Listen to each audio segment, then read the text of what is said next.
চিকেনটা ম্যারিনেট করে রেখেছি।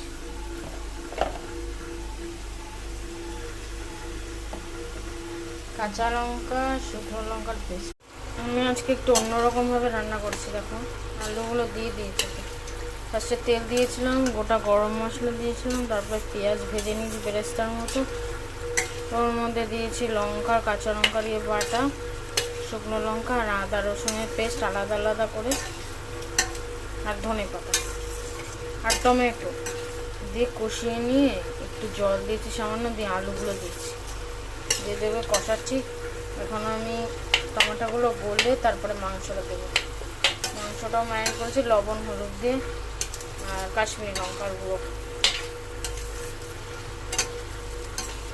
কালারটা দেখো। গ্রেভির জন্য আমি 3টে টমেটো দিয়েছি।